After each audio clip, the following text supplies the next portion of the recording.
मैं जुलेखा, स्वागत है आपका विजय निर्देश Netaji Subhash medical college and hospital, multi speciality 350 bedded hospital, अनुभवी doctors and trained paramedical staff, 24 hours emergency services. Netaji Subhash medical college and hospital, Amhara Bihta, Patna. संबोधित किया। प्रेस वार्ता को संबोधित करते हुए कहा कि आज पूरे बिहार में किसानों की बहुत ही दुर्दशा खराब है।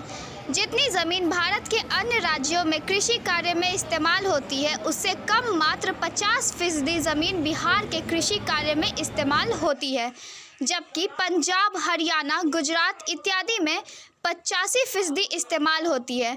नाबार्ड की एक रिपोर्ट के अनुसार दूसरे राज्यों में एक किसान के पास 2 हेक्टेयर कृषि भूमि है, जबकि बिहार में एक किसान के पास मात्र आधा हेक्टेयर कृषि भूमि है।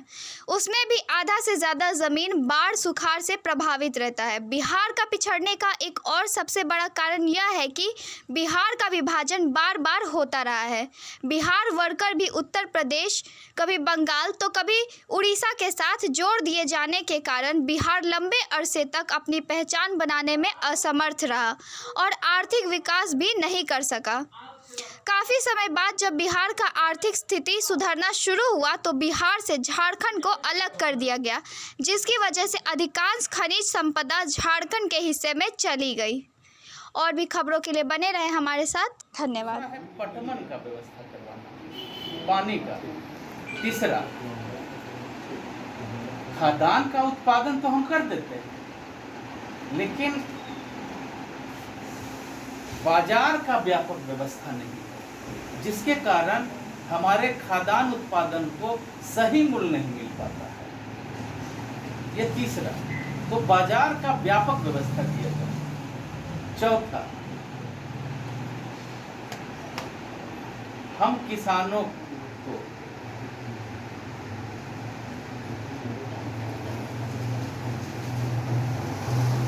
सबसे बड़ा समस्या घर में जो होता है, जब अपनी बेटी की शादी करनी होती है, तो बिहार का बजट 2 लाख करोड़ का है। अगर हर बेटी को बिहार के अंदर मान लीजिए 1 साल में 1 लाख किसान के बेटी की शादी होती होगी, अगर हर बेटी की शादी में 1 लाख रुपया डायरेक्ट उनको मदद किया जाए तो 2000 करोड़ रुपया मात्र खर्च आता है, मात्र 2000। तीसरा जैसे है 1969 से बिहार में लगातार बाढ़ आ रहा है, भयानक बाढ़ आ रहा है, और जिसके वजह से यहाँ के किसानों को काफ़ी जान माल की क्षति होती है और सरकार को भी हजारों करोड़ रुपया का प्रति वर्ष नुकसान होता रहता है। बिहार के जल संसाधन विभाग, उनका मानना है कि 68,400 वर्ग किलोमीटर हर साल पानी में दह जाता है, और संयुक्त राष्ट्र का कहना है कि 2007 का बाढ़ जो आया था, संयुक्त राष्ट्र का कहना है कि 2007 का बाढ़ जो है बिहार के इतिहास का सबसे खराब बाढ़ वो करार दिया था। कुछ और पॉइंट है, जैसे 5 माह मान लीजिए। एक पिछड़ेपन का कारण है, जो विशेष परिस्थिति है, बिहार का विभाजन। बार बार बिहार का विभाजन होते रहा। कभी बिहार को उत्तर प्रदेश के साथ जोड़ दिया गया, कभी इसको बंगाल के साथ जोड़ा गया, कभी उड़ीसा के साथ जोड़ा गया। इसके वजह से बिहार अपना पहचान स्थापित करने में असमर्थ रहा और आर्थिक विकास भी नहीं कर पाया। जब काफ़ी समय के बाद बिहार आर्थिक विकास करने लगा तो बिहार को झारखंड से अलग कर दिया गया, जिसके वजह से अधिकांश खनिज संपदा झारखंड में चला गया, और आय भी जो था 65% झारखंड गया और आबादी मात्र 35%। हमारे यहाँ बिहार में उल्टा हुआ, आबादी 35% यहाँ पे रहा और आय जो है वहाँ मात्र 35% बचा। आबादी 65, आय पहले। आप लोगों की एनडीए की सरकार ने गरीब स्वर्ण भाइयों को आर्थिक आधार पर पिछड़ा मानकर संविधान में संशोधन करके 10% आरक्षण देकर उनके मान सम्मान को बढ़ाया है। ठीक उसी प्रकार पूर्व के आरक्षण में बिना कोई छेड़छाड़ किए हुए जिनको जितना आरक्षण मिल रहा है मिलता रहे।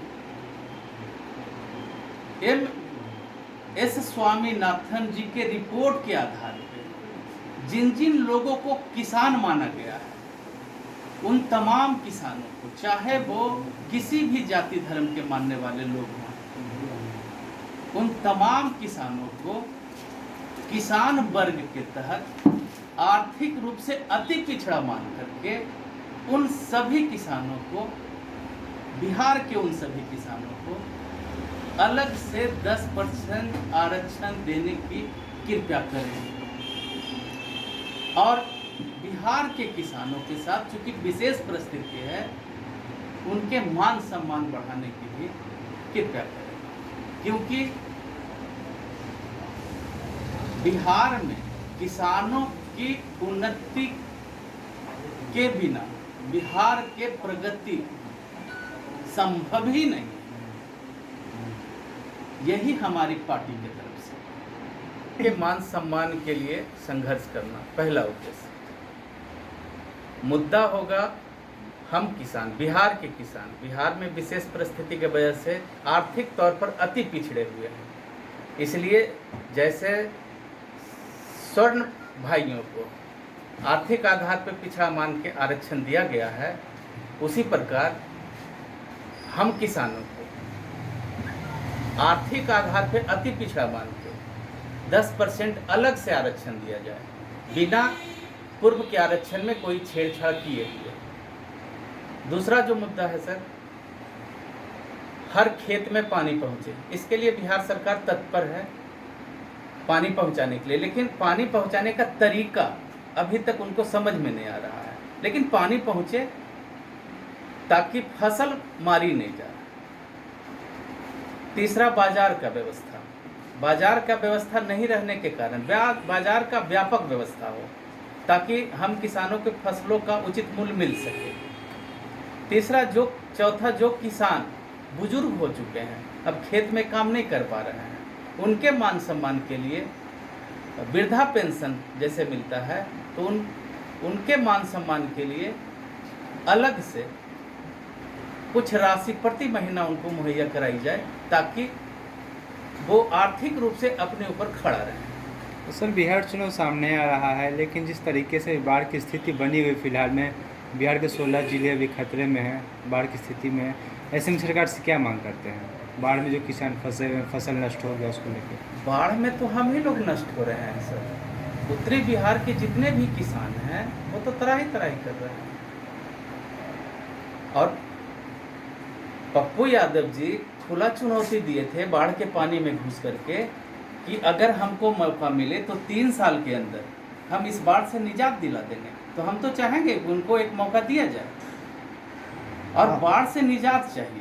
उत्तरी बिहार में सुखाड़, इधर बाढ़, अब सरकार कैसे निजात दिलाएगी, ये तो सरकार का दायित्व। आप सर बिहार विधानसभा चुनाव में आने को तैयार हैं, लेकिन आप अपने कितने सीटों पे चुनाव लड़ेंगे या फिर गठबंधन में जाएंगे, क्या रणनीति है आपकी? सर सबसे पहला रणनीति है कि हम अपने विचार को बिहार के किसान तक पहुंचाएं। आपके माध्यम से या पैदल चलना हो, समय कम है और लॉकडाउन भी है, तो जैसे भी हो हम अपने विचार को किसानों तक पहुंचाएं, पहला उद्देश्य। और जनमत जो भी मिले सर, जनमत जो भी मिले, चाहे सरकार में हो, सरकार से बाहर हो, सड़क पे हो, हमारी पूरी टीम वचनबद्ध है और समर्पण है कि जब तक हम किसानों को ये मांग पूरी नहीं करवा देते, चाहे जिनका भी सरकार बने, सरकार में हम शामिल हों, बाहर हों, सड़क से लेकर सरकार तक अपनी आवाज़ को पहुंचाते रहें। तो कितने सीटों पर लड़ने की तैयारी है आपकी फिलहाल में? सर अभी सिर्फ और सिर्फ हम लोग अपना पार्टी का विचार किसानों तक पहुंचाना चाहते हैं और इसके लिए जी जान से जितना संभव होगा पूरे बिहार के कोने कोने में पहुंचाने का प्रयास करेंगे। अब किसानों के अलावा छात्रों के लिए या फिर जो कर्मचारी, उन्हें कई तरह की परेशानियां हो रही है, उन्हें सही तरीके से ज्वाइनिंग लेटर नहीं मिल पाए सरकार की ओर से, जो वैकेंसियाँ आई थी उसको लेकर क्या कुछ कहना चाहेंगे? बिहार में लगातार बेरोजगारी दर भी बढ़ रही है। सर हम किसान हैं और बिहार में 80% किसान हैं, 80% आबादी किसानों की है और किसान से संबंधित जो समस्या है उसके समाधान के बारे में हम अच्छी तरह जानते हैं सर। बाकी कर्मचारी जो जैसे समस्या उनका है उनके बारे में बहुत ज़्यादा डिटेल से नहीं बता पाएंगे, लेकिन हाँ इतना है कि अगर किसी से हम काम करवा लिए तो समय पर उसको उचित वेतन मिल जाना चाहिए, उसको वेतन के लिए रोड पर आके संघर्ष नहीं करना चाहिए, इतना तो लगता है सर। बेरोजगारी दर बढ़ती जा रही है बिहार में, इसको लेकर क्या कहना है? कृषि ही ऐसा एक क्षेत्र है जो आपके अगर कृषि को सारा संसाधन मिल जाए तो बेरोजगारी तो दूर करेगा ही, साथ ही किसानों के दुख दर्द को एवं उनकी समस्याओं को और उनके समाधान को अच्छी तरह समझता हूँ। इसलिए सबसे पहले मैं किसान किन किन लोगों को माना गया है, क्योंकि बिहार के हमारे बहुत सारे किसान को ये पता नहीं है कि किसान कौन कौन लोग हैं। तो सबसे पहले मैं आप सबके माध्यम से ये बताना चाहूँगा कि किसान किन किन लोगों को माना गया है। 2007 में प्रख्यात कृषि वैज्ञानिक MS स्वामीनाथन, जिनको हरित क्रांति का जनक भी माना जाता है, उनके अध्यक्षता में एक कमेटी गठित की गई थी और उनके कमेटी ने भारत सरकार को जो रिपोर्ट सौंपा है उस रिपोर्ट का नाम है राष्ट्रीय किसान नीति।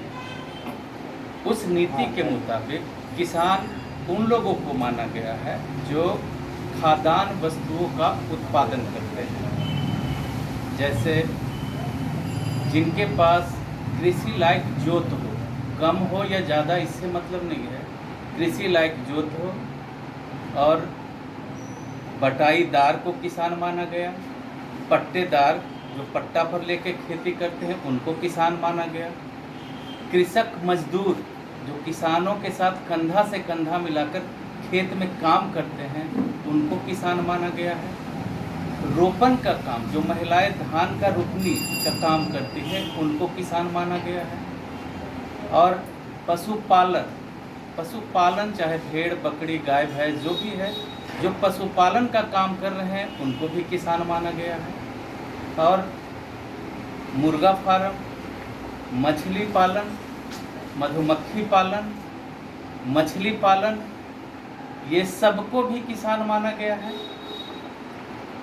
और माली जो शादी ब्याह में सजाने का काम करते हैं, चरवाहा जो जानवर चराता है उसको भी किसान माना गया है, और कृषि व्यवसाय से जुड़े हुए विभिन्न प्रकार के लोग, ये तमाम लोगों को किसान माना गया है।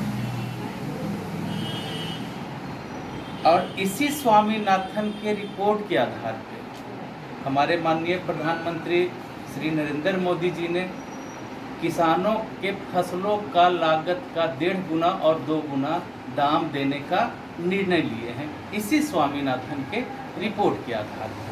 तो ये तो मैं आप सबको बता दिया कि किसान किन किन लोगों को माना गया। अब मैं ये बताना चाहूँगा कि किसान हम सब लोगों के लिए कितना महत्वपूर्ण है। जैसे बिहार जो है गाँव का, कृषि का और किसानों का राज्य है, इसलिए बिहार को कृषि प्रधान राज्य माना गया है। गांव है तो शहर है,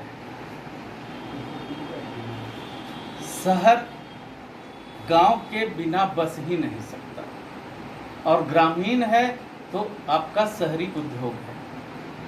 गांव में जब किसानों का फसल अच्छी उपजती है तो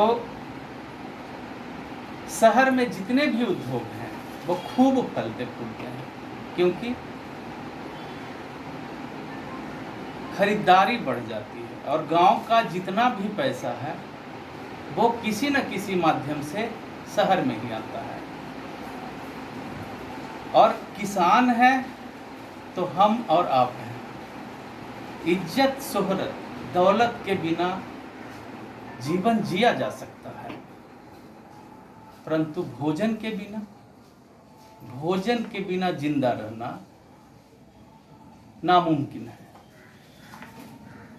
और भोजन जैसे जन्म देने वाले भगवान हैं तो भोजन देने वाले किसान हैं।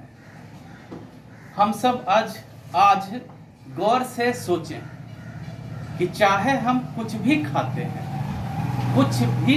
हैं, एक बार सोचिएगा इसको, उसका उत्पादन कौन कर रहा है? आपके अंदर से आवाज आएगा कि उसका उत्पादन किसान कर रहा है। चाहे कुछ भी हम खा रहे हैं, ध्यान से सोचिएगा।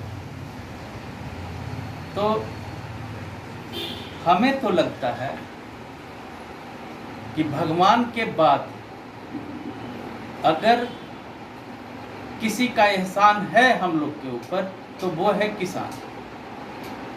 इसलिए हम चाहे गांव में हो या शहर में हो, चाहे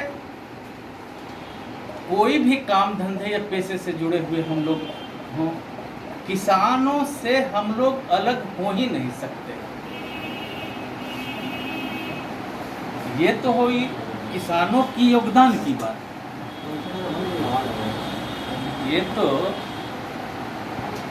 ये तो हुई किसानों के महत्वपूर्ण योगदान की बात। अब मैं आपको बताने जा रहा हूँ कि आज की स्थिति में बिहार